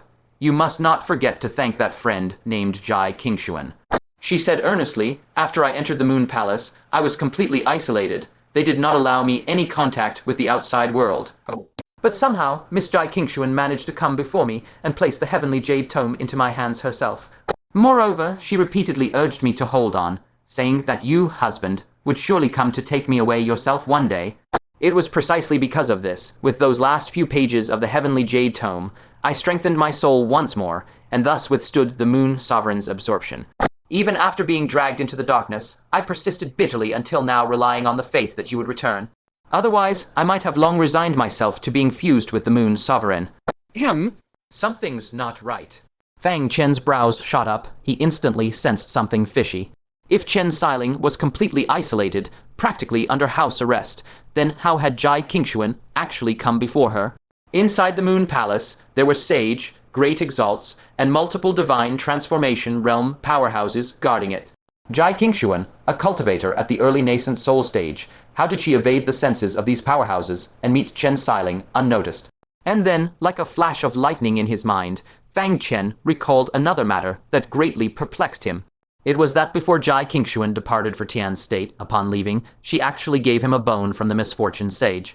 One must know the remains of the misfortune sage were located within a terrifying, forbidden zone. That place was the acknowledged most dangerous ground in the Talkang Great Continent, and the main battlefield where the ancient giants of Talkang were currently rampaging. Without the protection of source powers like lightning or fire, even divine transformation experts would not dare to tread lightly within. Otherwise, they would be corroded into dregs in moments. But Jai Qingshuan not only entered safely, she even managed to break off a bone and give it to him. That was a genuine sage bone. Could it really be that easy to snap off? Later, when Fang Chen personally visited the Forbidden Zone, he had believingly compared that bone to the corpse of the misfortune sage. To his astonishment, he discovered that the bone in his hand had indeed been taken from that very remains, and the marks were fresh, definitely having been snapped off not long ago. Combined with today's incredible event of Jai Qingshuan delivering the heavenly jade tome, Fang Chen was momentarily stunned. What exactly was going on with this grand princess of the Northern Sea? Jai Qingshuan, she was truly becoming more and more unfathomable. Fang Chen still remembered their first meeting was in the library pavilion of the Northern Sea. At that time, she had displayed an extraordinary, extreme thirst for all the knowledge in the world. For this, she even formed a vast group composed of enormous sea demons, humans, and continental monster race, solely to traverse the continent and collect all sorts of strange tales and intelligence. Such that even when Fang Chen, far away on the continent, had once uttered the phrase Great Unity World, she knew it like the back of her hand. Even more bizarrely, whether she was at sea or walking upon the continent, she always held an umbrella. Even on cloudless, sunny days, she still did so, never closing it. Because she had once seriously told Fang Chen that this world was sick, the sky was always raining. And the umbrella in her hand, according to her, had fallen from the sky and landed beside her when she was born. Now Fang Chen was well aware of what that so-called sky truly was. It was the endless void. Nothing could possibly fall from the void without reason. Everything was manipulated by someone. Just as the reign of point-opening divine nails 800 years ago was the work of a powerhouse from the divine capital, then the so-called umbrella should be the same. Fang Chen rubbed his brow. As his experience grew, he instead found Jai Qingshuan more and more unfathomable. He had barely managed to figure out the mysterious Ling Yin, and now an equally enigmatic Jai Qingshuan had emerged. He couldn't help muttering to himself, "When I have time to see her, I should talk face to face." Fang Chen let out a soft sigh. Thus he held Chen Xiling, and the two talked back and forth for a full hour. When she heard that Liu Ruxu had voluntarily stayed in the Hell Realm and already possessed the qualifications of a Realm Lord, what showed in Chen Xiling's eyes was not envy, but heartfelt admiration. She nestled in Fang Chen's arms and said softly, "Sister Ruxu must have stayed for you. She holds no great obsession with martial arts. Her only obsession is you. Once I become a sage and have the power to protect myself, I will also go to the Hell Realm to accompany her. I cannot leave her there alone." Fang Chen nodded solemnly and replied, "When I possess the means to not fear the Realm Lord of the bloodthirsty Asura clan, I too will visit her often in the Hell Realm." Just at that moment, a trace of struggle flashed suddenly in Chen Xiling's clear eyes. She hastily said, "The Moon Sovereign is about to take control of the body." Before she finished speaking, she quickly took out the Moon Sovereign's spatial storage artifact, silently chanted an incantation to open it, and urged rapidly, "Husband, don't stop. And on ceremony, take whatever you fancy, take more. This is the Moon Sovereign's, and that is also mine, he. Fang Chen was torn between laughter and tears at her appearance. But to be honest, to say one wouldn't be tempted by the spatial storage artifact of a former sage was absolutely false. He immediately swept his gaze inside. There were simply too many things inside, piled up like mountains. It was impossible to take it all in at a single glance. Seeing that the Moon Sovereign's will was about to reclaim this body, Fang Chen had no time for a careful selection. With a sweep of his spiritual sense, he directly transferred out a mass of supplies as large as a small mountain. Chen Xiling's self-awareness was rapidly fading away. Using the last of her strength, she cupped Fang Chen's handsome face and said softly, "Xiling wishes her husband a decisive victory in tomorrow's battle. Here is a fragrant kiss as encouragement." With those words, her warm lips gently pressed against Fang Chen's. Fang Chen had just felt the soft, moist touch on his lips when Chen Xiling, or more precisely, the Moon Sovereign who had just taken over the body, recoiled as if scorched. Ty Lee withdrew her lips and let out a shriek. "I knew this would happen." The Moon Sovereign clamped her hand over her mouth, face crimson, and struggled to break free from Fang Chen's embrace. The corner of Fang Chen's mouth curled into a smirk as he let out a soft laugh. "Dare to make another peep, and next time I'll have you wake up in bed." The Moon Sovereign was both mortified and furious, her almond-shaped eyes wide. "You." But before she could even finish, she suddenly noticed the spatial storage device in her palm, and her fury ignited. "That damned girl actually sent my stuff to you again." "You have far more treasures than I do. This is not getting benefits for your husband. It's outright robbing the poor to give to the rich." She was utterly speechless. That girl Chen Xiling practically wanted to give everything to Fang Chen. She might as well pack up her Moon Sovereign along with it and hand her over. Fang Chen, seeing this, gave an unperturbed, knowing smile. Congratulations to the Moon Sovereign on breaking through the 3 declines of the Celestial. Continue to consolidate your cultivation. I shan't disturb you any further. As his words fell, his figure flickered and vanished from the spot. The next moment, Fang Chen appeared atop the roof of a grand hall. He opened the spatial storage device and carefully inventoried his recent acquisition. Inside were all manner of cultivation resources, the vast majority suited for the nascent soul stage, with a small portion being treasures only usable at the spirit transformation stage. Just then, an exquisite brocade box seized his full attention. Fang Chen opened the brocade box and saw a solemnly sealed jade tablet inside, its surface inscribed with lines of text that seemed to coalesce out of moonlight itself. Moon Palace Legacy Chapters. Rippling White Moon Chapter, Grand Dark Black Moon Chapter, Square Mountain Shared Moon Chapter. Fang Chen was utterly astonished by this. The other two he might not know much about, but wasn't the Grand Dark Black Moon Chapter precisely the ultimate divine art that the Silver Moon Great Sovereign had once used? With a mere gesture, that technique could summon a colossal black moon out of thin air. If the black moon went unbroken, it would crush opponents under an overwhelming, domineering force. And if shattered, it would dissolve into countless eerie, unpredictable black beams that rained down indiscriminately, truly impossible to guard against. Unless the enemy possessed a powerful defensive technique like Yin, Yang Heavens, or carried a rare, peerless treasure, they would find it nearly impossible to withstand. Fang Chen then looked at the rippling White Moon Chapter. The name itself had a profound artistic conception. When the moon's reflection in water is swept by ripples, it indeed shatters, but once the ripples subside, the bright moon returns as before. Applied to a specific cultivation method, it meant amassing vast reserves of moonlight power within the body. Should the physical body be tragically destroyed, that moonlight power could in an instant bind and reassemble the Tao body, preserving one from complete annihilation of both body. Why and soul, truly a life-saving trump card. The Silver Moon Great Sovereign had once used this very art, and it had indeed kept his Tao body intact. Fang Chen felt his heart stir with longing. Having this secret art to rely on was equivalent to possessing another life-saving asset like that golden feather. And when his gaze fell on the final technique, the Square Mountain Shared Moon chapter, he couldn't help but click his tongue in wonder. This turned out to be an extraordinarily rare ocular art.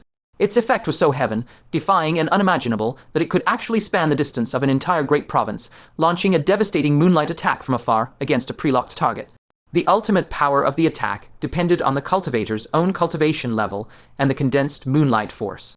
In other words, if Fang Chen could successfully cultivate it, he could sit right inside the Heavenly Secret Pavilion and launch a pinpoint, precise bombardment against the young Emperor far away in Heaven Province. This Moon Palace truly has some substance. This Moon Palace Legacy Chapters is definitely not simple.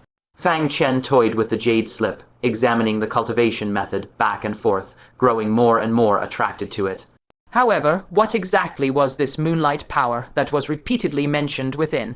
Perhaps I should go ask the Moon Sovereign. The thought had barely arisen before Fang Chen dismissed it himself.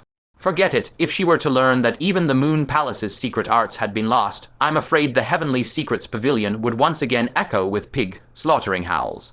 It's better to wait until that girl Chen Xiling wakes up again and find a chance to ask her. Fang Chen gathered his thoughts and continued examining. Suddenly, he discovered over a dozen small jade bottles stored separately. Upon closer inspection, he couldn't help but be surprised.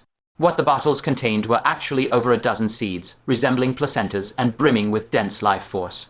These were precisely the unique Moon Palace seeds capable of nurturing a physical body for possession and rebirth. Previously, that cold moon sage had been so stingy, giving him only 2, which Fang Chen then passed on to Zhang Wuya and Liang Feiyan, adding sage blood for them to irrigate. He wondered how those 2 were faring in their cultivation now. Now that he suddenly had a bunch of these womb seeds, he found them temporarily without a use. Suddenly, Fang Chen's heart stirred. From the spatial mirror, a wisp of white smoke abruptly surged forth, and upon landing, transformed into the extremely weak soul form of the purple, forbidden Venerable.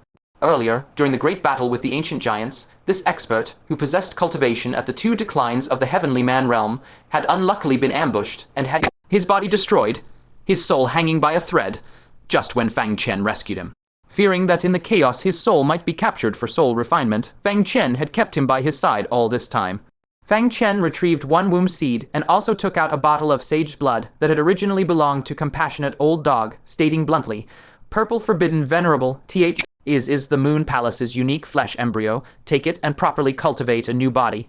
The Purple Forbidden Venerable naturally recognized such a divine object. He was immediately overwhelmed with excitement, dropping to one knee and saying in a trembling voice, "Thy Junior kowtows in thanks for Senior Fang's great kindness." First, Fang Chen had saved his soul, and now he was bestowing the chance to rebuild his physical body. This kindness was no different from that of a rebirth parent. Fang Chen waved his hand and instructed, "Cultivate it securely within my Heavenly Secrets Pavilion. Once you've successfully taken possession, you may return to the Great Wilderness Province when you see fit." For the Great Wilderness Province was crawling with demonic cultivators. If the Purple Forbidden Venerable dared return alone with such a treasure, he'd likely not survive 3 breaths. The Purple Forbidden Venerable hastily offered his thanks once more, then carefully cradled the 2 treasures, found a secluded chamber, and began wholeheartedly nurturing his physical body. After he left, Fang Chen pondered briefly, then retrieved that nether soul crystal. With a thought, he also released Mo Dinkian, still in soul form. This man was a spirit transformation stage cultivator from the Divine Arms Province. In the underground world of the Myriad Demon Province, he had attempted to kill Fang Chen and Bright Moon Pearl, seeking to steal the seed of the calamity, defying Black Lotus. Instead, Fang Chen shattered his physical body. It was only in consideration of his skill in artifact refinement that his soul had been kept alive until this day. Fang Chen fixed his gaze on him, a chill flickering deep within his eyes, and asked coolly, "Fellow Taoist Mo, what do you intend to do from now on?" Mo Dinkian keenly sensed the faint, lingering killing intent emanating from Fang Chen. He trembled all over with fright and immediately knelt, begging, "Senior Fang, please show mercy. This junior is willing to stay by your side and be at your command." Fang Chen stared at him, his eyes flickering with shifting, unreadable light. After a long silence, he finally waved his hand.